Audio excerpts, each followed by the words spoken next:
ચોક્કસ ચોક્કસ. હા એ અરે સર તમારે જ કરવું છે કારણ કે ખાલી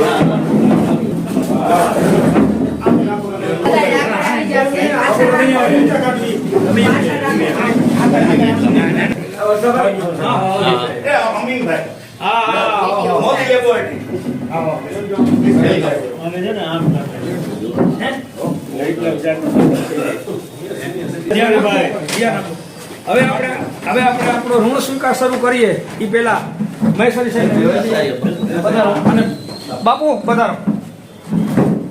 અહીંયા મેમ્બર આવી જાઓ. તમારે જોશી તમે આવજો. બે બહુ મજા આવી ગયો.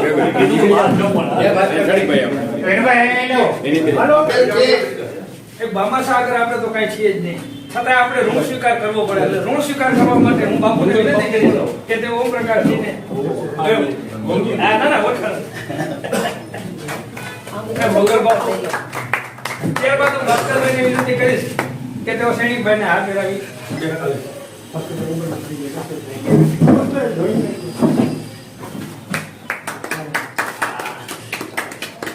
ત્યારબાદ ઉપપ્રમુખશ્રીને વિનંતી કરીશ કે તેઓ પ્રમુખશ્રીને હાથ મેળવી.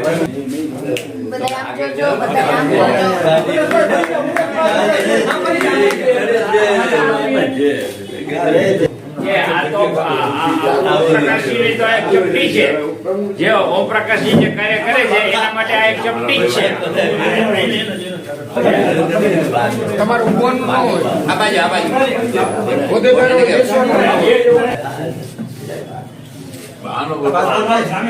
રાજીભાઈ હવે આપણે ઉપપ્રમુખશ્રીને વિનંતી કરીશ કે તેઓ આગળ આવે. ઉપપ્રમુખશ્રીને વિનંતી કરીશ કે તેઓ આગળ આવે. હવે હું સુરેશભાઈ જોશીને વિનંતી કરીશ કે તેઓ આગળ આવે. સુરેશભાઈ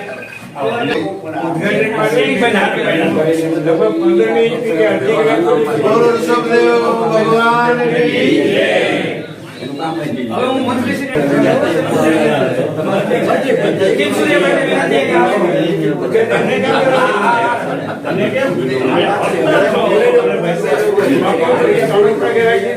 હવે વિનુભાઈ પરમારને વિનંતી કરીશ કે તેઓ આગળ આવે.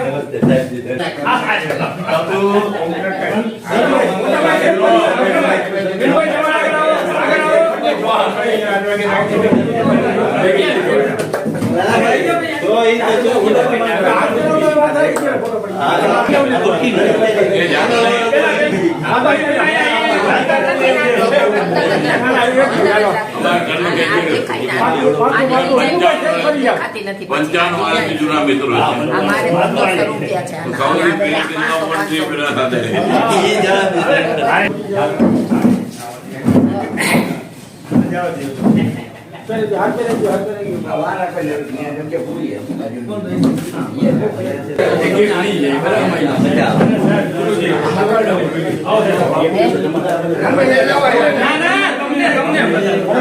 તમે પાયાનો પથ્થર આવી જાવ.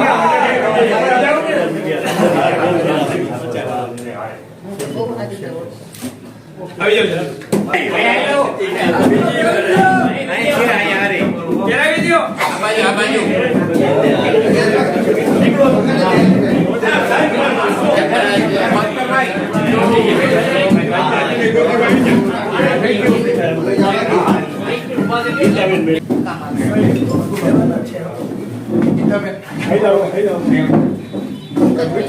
દીપક માનવીય વિનંતી કરીશ કે તમારી વધારે અને ગુણાભાઈને વિનંતી કરીશ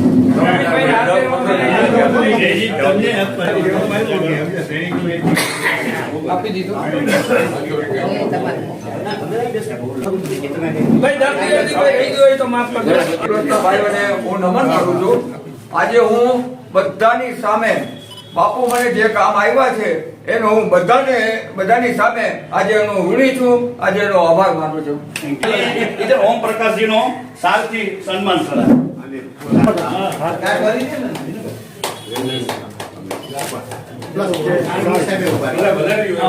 પ્રમુખ સાહેબ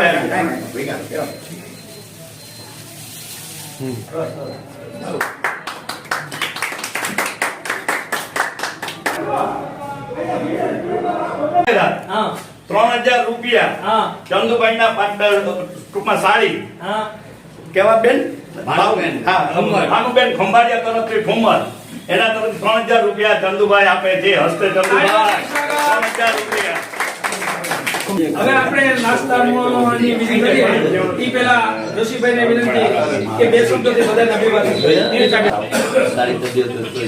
બે શબ્દોથી અભિવાદન કરો બધાને.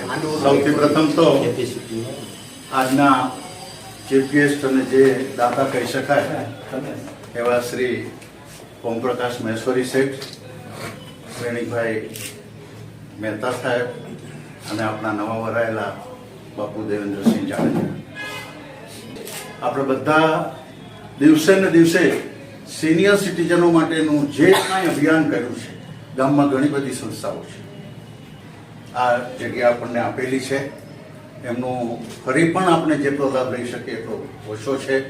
પણ એક વસ્તુ છે, માણસના સિનિયર સિટીઝન થયા પછી 70 પછી 60 પછી એનું આયુષ્ય 60 વર્ષનું નથી ભગવાન. એના ખાસ ખાસ સહયોગી એવા હું કહી શકું એવો ઓમપ્રકાશ મહેશ્વરી સાહેબ છે. આપણે એનો ખૂબ ખૂબ આભાર માનીએ. અને આપણા તરફ દયાભાવ રાખીને પટેલ કોલોની અંદર જે નિરાધાર આશ્રમ છે જે ડાંગર સાહેબ ચલાવે છે, એની અંદર પણ જ્યારે જ્યારે કંઈ પણ વાત કે આવે ને ત્યારે પણ એ સુંદર મજાનું દાન આપે છે. વિશેષ તમે બધા સાંભળો એ બદલ તમારો ખૂબ ખૂબ આભાર. હું આ સંસ્થા હવે વિઠ્ઠલભાઈ ધોળકિયાને વિનંતી બે શબ્દમાં પ્રસંગને અનુરૂપ પરિચય આપે. આભારી છું. બે શબ્દ કીધું છે એટલે હું વધારે નહીં બોલું. ના, બે શબ્દ. સિનિયર સિટીઝન સાથે મારે 30 વર્ષ જૂનો નાતો છે. પ્રદીપભાઈ માધવાણી એ ઉપાડી ગયા કે નહીં, અમારા વર્કર લોકોની જરૂર છે, સિનિયર સિટીઝનમાં તમારી જરૂર પડશે.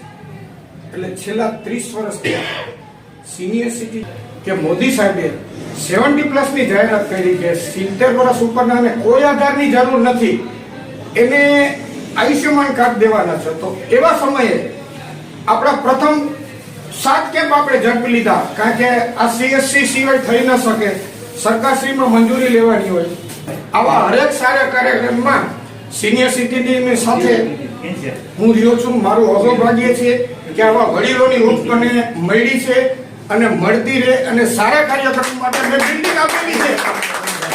આરોગ્યલક્ષી કાર્યક્રમ માટે ઓસવાણા વેલફેર ચેરિટેબલ ટ્રસ્ટની બિલ્ડિંગ આપી છે, અને વસાભાઈ પણ દોડે છે, જોશીભાઈ પણ દોડે છે, બધા મિત્રો જોડે છે. મારાથી જે સેવા એક ન થશે એટલા હું કરતો રહીશ. મહેશ્વરીભાઈ માટે, હું બી મહેશ્વરીભાઈ માટે બોલું છું કે એમનું જે વલણ છે ને, એમનું જે એની કાર્ય પદ્ધતિ છે એ એક સંતે કીધું છે એને અનુરૂપ છે, એટલે હું આ બોલું છું. પરફેક્ટ દેખાવાને બદલે પીસફુલ દેખાવો એવું વર્તન કરે. જ્યારે પીસફુલમાં બીજા તમને તમારામાંથી શિખામણ લે છે, પીસફુલનું આ વર્ચસ્વ છે. એટલે જે સંતે કીધું છે, હું ફરીથી બોલું છું, પરફેક્ટ થવાને બદલે પીસફુલ બનો. એ ઓપી મહેશ્વરીભાઈ એ ઈચ્છે છે તમારી શુભેચ્છા. એટલે એવી ભગવાનથી પ્રાર્થના કરો, મહેન્દ્રભાઈ હવે સેવાના કામમાં જ પડી જાય. ભગવાન બસ જેટલો હોય ને સારા કર્મ કરાવે, અમારે બીજો કઈ મહેશ્વરી સાહેબ જે જગ્યાએ જન્મ થયો છે એ જગ્યાએ હું મહેશ્વરી સાહેબને વિનંતી કરીશ કે એના માટે લાઈટ પાડે. જો ભગવાન કરે તો વડેથી લઈ જાય મારા ઘરે. કે આપણે બહાર ગામ જઈએ તમને તાળા મારીને જઈએ છીએ આપણે. એટલે બહાર ગામથી આવીએ એકાદ 2 મહિને ફરીને અને પાછા આપણા ઘરમાં આવ્યા, એવી રીતે આપણે ઓફિસમાં આપણે બધા આવ્યા એવું મને ભાસ થઈ છે. આ જ ઓફિસમાં આપણે બેસતા અને આ જ ઓફિસમાં આપણે પાછા આવ્યા છીએ. અરે યાર મજા કરો, આપણે બહાર ફરવા જાઓ, પાછા આવો. સારી વાર્તા અમારી છે.